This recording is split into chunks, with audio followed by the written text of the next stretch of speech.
ఖచ్చితంగా గవర్నమెంట్ సంబంధించిందే పెట్టుకుంటారు. అది అందరికీ తెలిసిందే. బట్ వాళ్ళు అలా స్ప్రెడ్ చేస్తున్నారు కాబట్టి దానికి ఒక క్లారిటీ అయితే మనం ఖచ్చితంగా చాలా మంది ప్రజలకి చూస్తున్న వీక్షకులకి ఇవ్వాలి కాబట్టి ఖచ్చితంగా అడిగాను. రైట్, ఇజ్రాయెల్ గారు మీ ఆడియో ఓకేనండి, వినిపిస్తుందా? రైట్, చెప్పండి. టీఎస్సీ అంతా చాలా పారదర్శకంగా జరిగింది అంటున్నారు కూటమి వాళ్ళు, బట్ మీరు మాత్రం అక్రమాలు జరిగాయి అంటున్నారు. ఆధారాలు చూపించకపోతే క్షమాపణలు చెప్పాల్సి ఉంటుందని చంద్రబాబు గారు అంటాం. మీరు దానికి ఏమంటారు?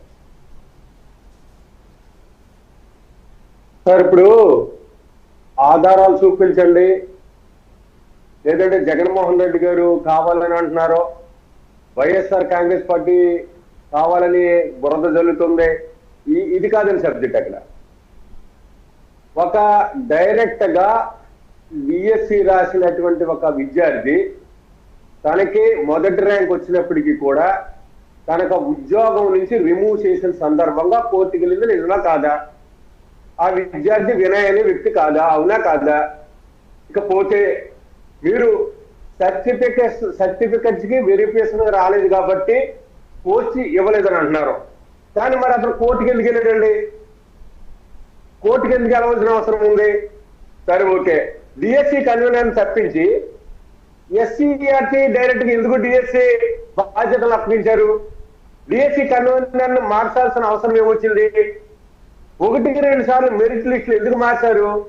ఇవన్నీ ప్రభుత్వం యొక్క అవకతవకలు కదా. ఎప్పుడు డిఎస్సి జరిగినా, డిఎస్ అంటే డిస్ట్రిక్ట్స్ సెలక్షన్ కమిటీ, అంటే జిల్లా అధికారుల సమక్షంలో జరగవలసిన అవసరం ఉంది. ఎక్కడైనా జిల్లా అధికారుల సమక్షంలో కార్యక్రమం జరిగిందా? విద్యార్థుల యొక్క డిఎస్సి విద్యార్థుల యొక్క సర్టిఫికెట్లని డిఎస్సిలో డిస్ట్రిక్ట్ సెలక్షన్ కమిటీ ఆధ్వర్యంలో ఎక్కడైనా వెరిఫికేషన్ జరిగిందా? డైరెక్ట్ గా స్టేట్ కమిటీ నుంచి ఎందుకు ఉద్యోగాలు ఇవ్వాల్సి వచ్చింది? మెరిట్ లిస్ట్ మీరు డిస్ప్లే ఎందుకు చేయలేదు? దీనికి అన్ని కారణాలు ఉన్నాయా లేదా? కోర్టుకు వెళ్ళాలంటే కోర్టుకు వెళ్ళారా లేదా? ఇక్కడ వినయనే విద్యార్థి కోర్టుకు వెళ్ళాడే లేదా? కోర్టు ఆర్డర్ ఇచ్చిన తర్వాత కూడా మీరు కోర్టుని పట్టించుకోకుండా కార్యక్రమం చేస్తున్నారు లేదా? దాని మీద మేము ఫైట్ చేస్తున్నాం. ఈవేళ 56 మంది విద్యార్థులు వచ్చి, అయ్యా మాకు అన్యాయం జరిగింది, కోర్స్ కోటాలో 421 ఉద్యోగాలు తీస్తే 421 ఉద్యోగాలను అమ్మేసుకున్నారు, మాకు రావాల్సినటువంటి గోల్డ్ మెడల్ ఇచ్చాల్సినటువంటి విద్యార్థికి కోర్స్ కోటాలో ఉద్యోగాలు ఇవ్వకుండా బ్రిడ్జ్ గేమ్ ఆడినటువంటి విద్యార్థికి ఉద్యోగాలు ఇచ్చారు, దీని మీద మాకు అన్యాయం జరిగిందని మొరపెట్టుకున్నారు జగన్మోహన్ రెడ్డి గారు దగ్గరికి వచ్చి. మీరు జగన్మోహన్ రెడ్డి గారు రాజకీయం చేస్తారంటారండి? సింగిల్ నోటిఫికేషన్ తో 1,40,000 ఉద్యోగాలు ఇచ్చినటువంటి ఘనత జగన్మోహన్ రెడ్డి గారిది. ఆ రోజు ఏదైనా లోపాలు వచ్చినాయండి? రాలేదు కదా. ఈ రోజు డిఎస్సీలో వచ్చినాయంటే ప్రత్యక్షంగా డిఎస్సీ చెప్తున్నారు మా ఉద్యోగాలు 15 లక్షల నుంచి 30 లక్షలకు అమ్మేసుకున్నారని చెప్తున్నారు.